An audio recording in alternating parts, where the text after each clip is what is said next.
Hello, everyone. Welcome to the Center for Spiritual Living Victoria. My name is Carrie Hunter, and I'm the Senior Minister and Spiritual Director of the Center here in Victoria. And if you would like to join us sometime in person, we are located in the Cook Street Village in the Activity Center there, 380 Cook Street. Would love to see you in person. But meanwhile, it's great to connect with you online. And of course, you are now watching a recording here. We're no longer doing our Zoom services now that we're back in person. So good to have you here today. And the subject of my talk today is the power of love. And perhaps there's no other time like this particular time where we really need to be feeling that power within us, to be sending out the healing power of love to every corner of this planet, because we are living in pretty dark times. And it's up to each one of us to start shifting our perspective on things that are going on, as difficult as they may be, and to come to a place of love in our hearts and how we can use that to help to create a better world. So I'm going to talk about that a bit today. And one of the things that I was thinking, and which Ernest Holmes, our founder, used to say, is that love is probably the most misused word in the human language. And when you come to think about it, we use it all the time. We use it several times a day. You know, I really love my eggs done this way. You know, I love to go outside and breathe in that fresh air. I love the cherry blossoms. You know, I love the daffodils. I love springtime. I love the ocean. I love the mountains. I love the desert. I love that beautiful blue sky out there. I even love it when it rains softly and it's warm. You know, I love my children. I love my entire family. I love my friends. You know, I love the color blue. You know, we could go on and on and on. We use that word so often. And so Ernest Holmes asks a question, you know, what does it really mean? And if you look it up in the dictionary, you'll find that it basically says something to the effect that it's about having a strong liking for something. Or it can also be a love between life partners, or between men and women, between men and men, women and women. But the thing is that nothing quite describes it. And there's an anthropologist whose name is Ashley Montague. And she said that love, the best definition for love is that the interconnectedness between all things. Interconnectedness.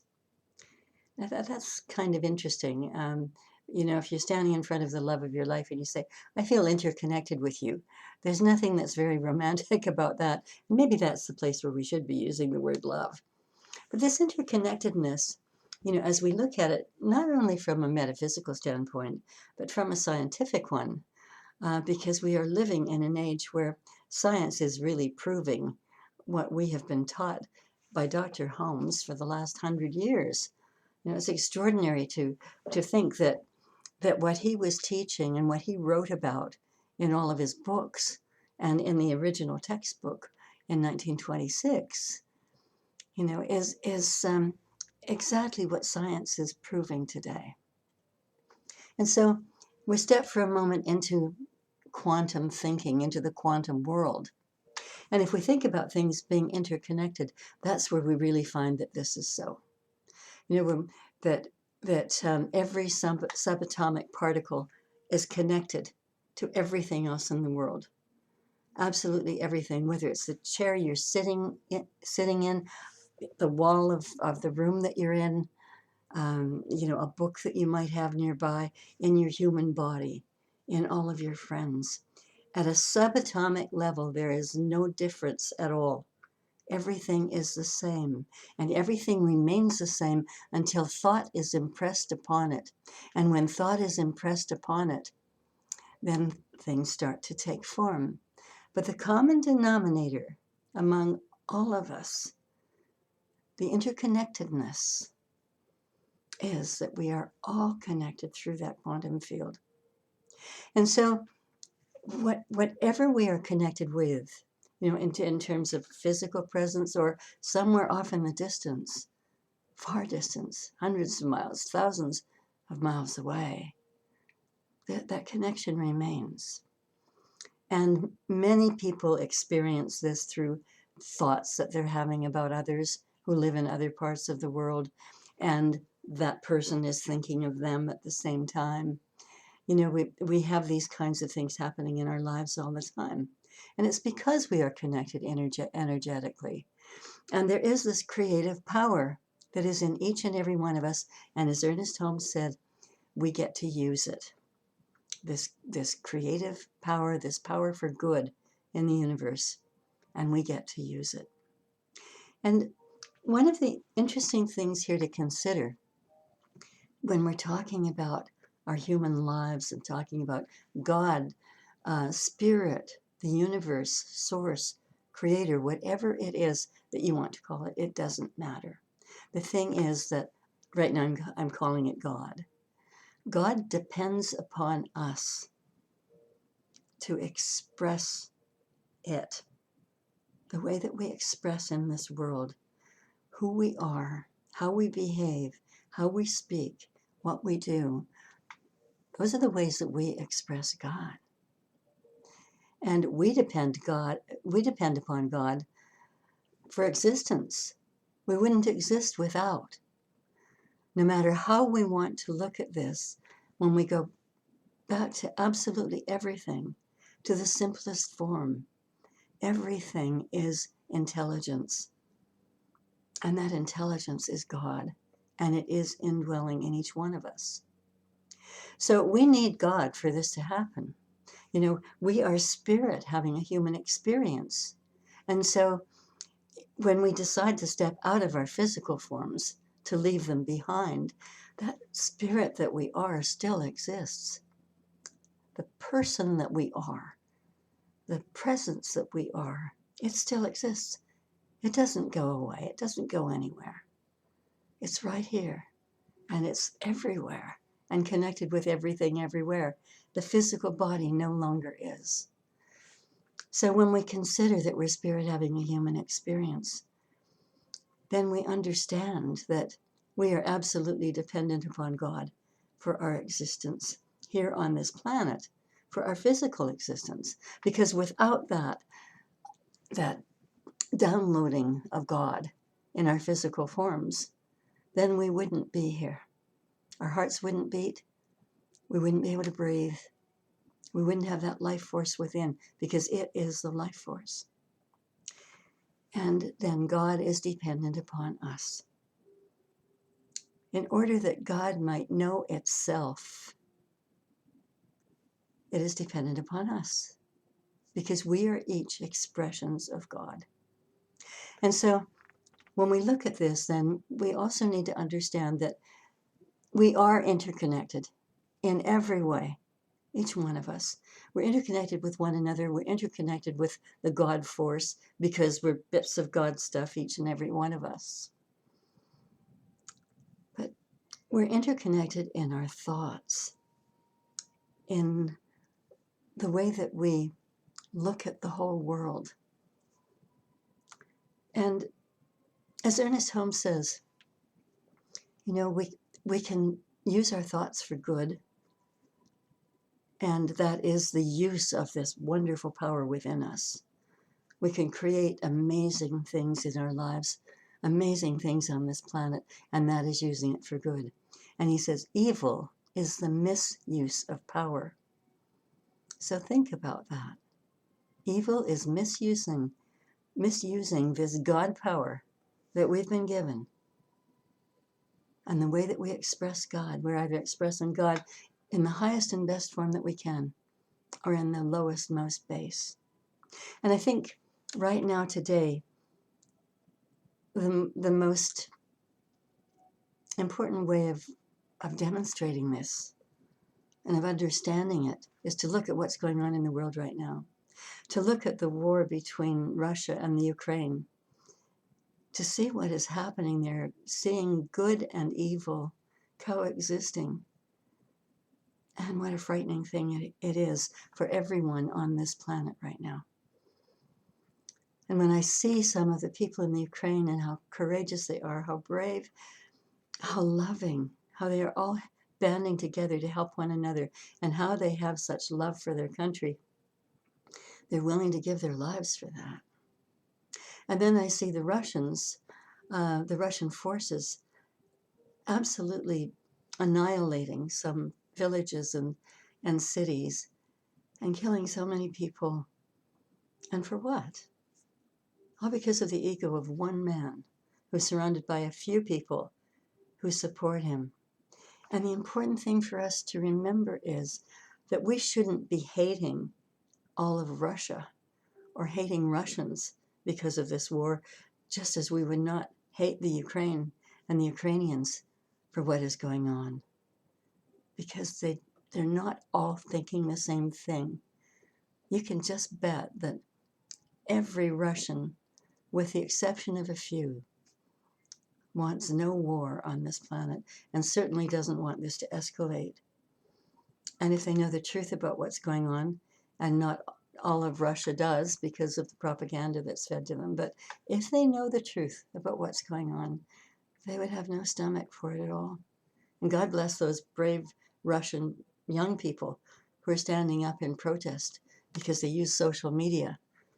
And because of social media, they are able to see what is actually going on when they can get the signal. And I just learned the other day that Elon Musk, the Tesla guy, and who also has been up in space and so on, that he has some sort of a portable device that allows connection to the internet, and he's smuggling them into Russia so that people can get the true news about what's going on in the Ukraine rather than what Vladimir Putin is telling them right now. And so here's this man, Putin, who seems bent on destroying the Ukraine, on taking it over, and goodness knows what else is on his mind as well. And so, as I said, we're seeing examples of love in the Ukraine. Every day, if you turn on the news for a little bit, you'll see someone doing something wonderful to help someone else. And a couple of days ago, I think it might have been Saturday, I turned on the news, and there was a man being interviewed. His name is David Carbridge. He's living in Spain right now. He's American. And he's a single man, and he wanted to have children. So he had a Russian surrogate, and he has a little girl, 2-year-old girl named Daisy. And Daisy has been in Spain with him. And he has kept close to the surrogate who delivered her and has been worried about her and wants to be sure that she's taken care of. But what he has done is he has left Spain. He's left his daughter in the care of someone he trusts, and he's gone to Poland. And in Poland, he has rented the largest B&B that he could rent. And every day he takes in some refugees from the Ukraine. And they can stay there until they find another place to go, a place that is more permanent than just overnighting or a couple of nights there. And as he was speaking, there was the image of 16 refugees who were staying with him right then. And he said he's a radical empathizer, and he lives in radical empathy and in love for these people. And there are all these little children running around, and he said he just loves it because they just come up and throw their arms around him and hug him. And he said those hugs just mean everything. And he said, it's something that he could do. And he's so grateful for Daisy and so grateful for the mom who gave her life. And I looked at that and I thought, he has found his own little niche, and other people are finding theirs, whatever it might be. And it shows the goodness in people that are stepping up to help in any way that they can. Certainly against some of the most evil things that we can imagine. Dr. Holmes says, one of the things that we really have to remember is that there is something very practical about love. And that's when we are giving love to others and receiving love ourselves, we are doing so many things that are healthy for our bodies, our minds, and our spirits. But he said to be in that loving place, as much as we can allow ourselves to be, really stimulates good health in our bodies. And he said, if we allow ourselves to hate, and if we live in a state of hatred for a long time, we're going to make ourselves really sick. It does not mean that everybody who is ill has been going around hating somebody. That's not the case at all. But what he is saying is that if we are going around hating an entire country, or hating a person, or hating a half a dozen people, whatever it is, if we're doing that, then we are starting something inside our bodies that is going to really create a big problem for us along the way. And he said we need to be clear, and we need to clear ourselves of those emotions, because the thing is that whatever it is that we're feeling, we're shoving down inside our bodies. And then we don't think about it. We don't take the time to clear it away. I have a wonderful chiropractor, and many people in my congregation go to see her. And I saw her it was a week ago that I saw her. And she said that never has she seen so many people who are carrying so much heavy, heavy stuff. And she said, right now, everybody needs to have an appointment once a week. And she doesn't do the typical chiropractic things. What she does is a kind of energy. She's trained as a chiropractor, but she does energy work. And it's extraordinary to experience it, where she tunes in to exactly what it is in our bodies that needs to be healed. And then she goes through a process with us where we release. And it's amazing, the pain that disappears. That we can leave with a feeling of lightness. She said, right now we need it once a week. And she said she is getting treatment once a week as well, because she needs it.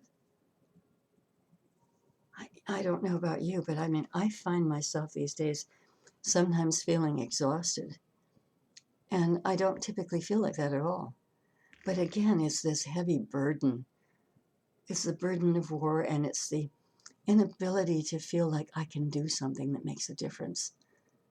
But then, of course, I remind myself every day, of course I can, of course you can, because it's all here. It's all in our minds. It's all what we choose to picture in our minds. I want to share with you something that Ernest Holmes wrote about health and about illness. And he says, one thing that comes very close to home for all of us is the state of our health. Does love mean anything in this respect? Probably more than any of us cares to admit. When there ceases to be a feeling of interdependence with another, a feeling of love, this is usually replaced with dislike or with hate. Love attracts and hate repels. Love attracts good and hate repels good. Love attracts health. Hate repels health. Hate and its associated emotions cause the body to malfunction. There's a lack of harmonious action and interdependence on the parts. The rhythmic action of the heart is disturbed. The gastrointestinal tract refuses to function properly. And often the gastric juices start eating into the lining of the stomach, which contains them. The fluid secretions of the gallbladder concentrate into small stones. The joints become as stiff and inflexible as a pattern of thought. What happens next? We start to hate our bodies for the way they're acting. We hate the conditions of our hearts, our stomachs, our innards in general. This aggravates the situation even more. The list of things that hate, the lack of love, can do to the body something that is limitless. Not that a certain ailment always must be caused by a certain kind of thought, but medicine today more and more correlates the two. And the most frequent culprit in the realm of thought and emotion is the lack of love and the cultivation of hate. In addition to what we're putting out to others, whether it's dislike, mistrust, hatred, fear, whatever it might be. We have to look at ourselves and see how we're feeling about ourselves right now. It's so perfectly normal to feel helpless when there's a war going on way far off around the world and we can't see what we can do. There's always something that we can do, however. You know, we can help by sending supplies, by donating money to certain causes that are helping the people. We can pray, we can meditate, we can do all of those things. And how about ourselves? How about the way that we look at ourselves right now? You know, I remember a wonderful spiritual teacher and minister in our movement. Her name was Helen Street. She was just extraordinary, and I attended a workshop that she did, and it was in Vancouver a number of years ago. And Helen said, every morning when you have your shower or your bath, when you're getting ready for work or for the rest of your day, whatever it's going to look like, be sure that you take a body lotion and you start massaging it into your body after you've had your bath or your shower, or you can even do it in the shower or bath with soap. But she said when you get out is a great time. You towel off and then take this lotion and rub it into your hands and say, I love my hands. I love my hands. I love my hands as you're massaging it. I love my arms. I love my elbows. I love my shoulders. I love my neck and throat. I love my back. I love my face. I love my ears, my nose. And to do that to your entire body. And she said that she had a very close friend who had cancer, and she had a very bad diagnosis. And her friend started to do this every day, and within 3 months she was cancer free. The thing is, you can't continue to tell your body that you love it and have it behave differently. It's only when we hate it that we're unleashing horrible forces that are going to create illness in our bodies. And so it's important to physically do something to prove that we love our bodies. And Helen, I remember at our workshop, she said, now, when you go home, strip naked and stand in front of a mirror and say, I love my body. Well, that's not going to happen. It was beyond anything that I could comprehend. But what I did learn to do was to accept my body, to say, this is what it's like. This is who I am, and this is just fine. Instead of being critical of every lump and bump and every pound, to be able to just accept it, to say, this is me, and these wrinkles are my wrinkles, and I've earned them, and it's fine. I don't have to try to be anything that I'm not, and I don't have to labor over it. I simply accept me, and I am grateful for a healthy body. I am so grateful. Remember, always expressing the gratitude. So I really recommend right now, as we're going through this horrible time in our history, that we do an exercise like that every day, faithfully. As I said earlier, when we look at the Ukraine, it's easy to love the Ukraine. It's even easy to love the Russian people who have no part in this at all. Bit of a problem loving Vladimir Putin with what he's doing right now, with his horrible ego.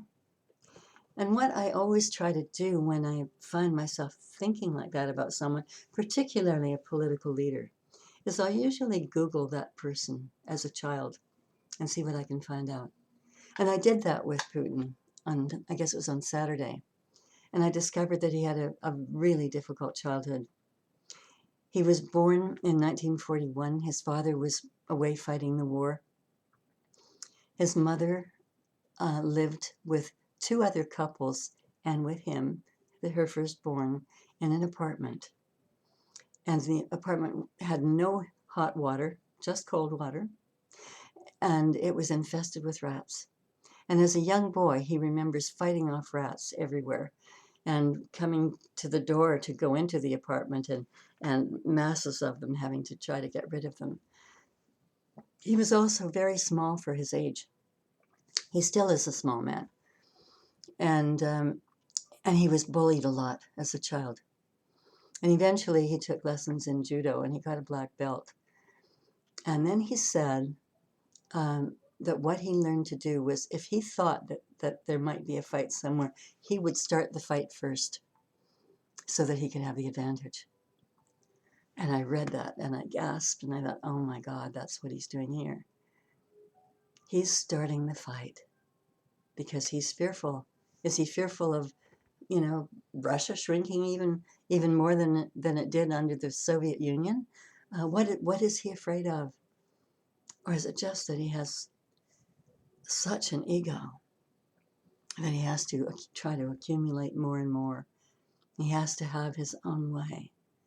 It helped me have a little bit of empathy for him. I couldn't like him. I couldn't bring myself to love him. And so I was meditating, what is it that I can do? What can I do?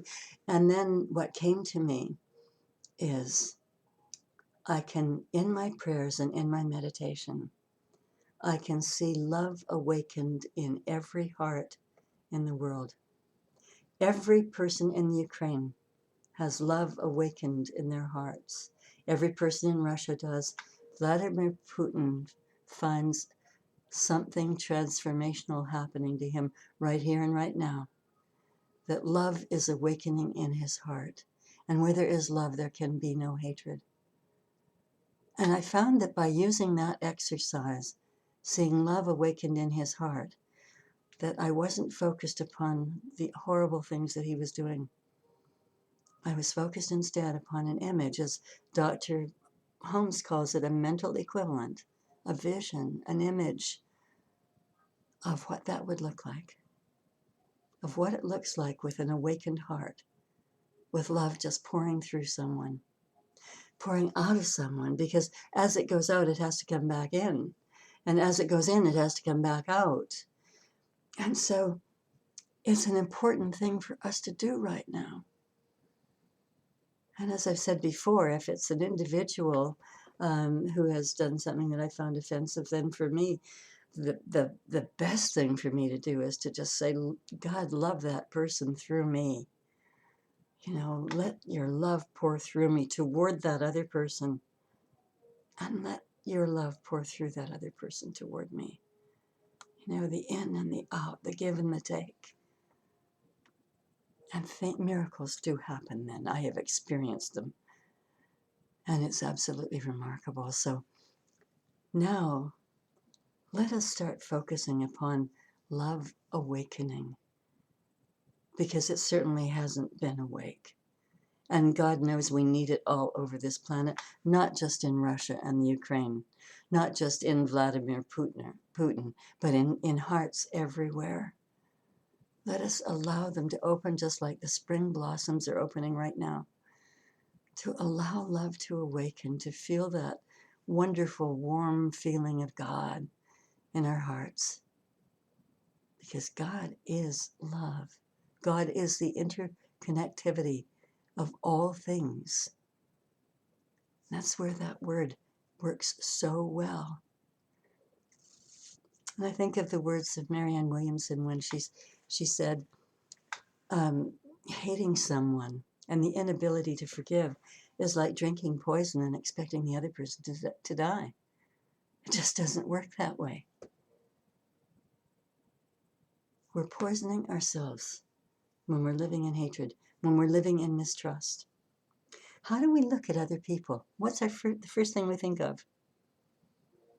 Is the first thing that we think of, I don't know if I can trust that one. I would certainly have to get to know that person a lot better before I would even know if we could ever be friends. Sure wouldn't want to spend a lot of time around those people, whatever. Is that what we're thinking? Or instead are we thinking, behold my brother, behold my sister, behold another child of God. And to feel that warmth and to trust. First instinct to trust. To look for the good in people rather than to look for the bad or to expect the bad. And it's amazing how when we do that, people tend to live up to our expectations of them. Again, just knowing the value of love is so important.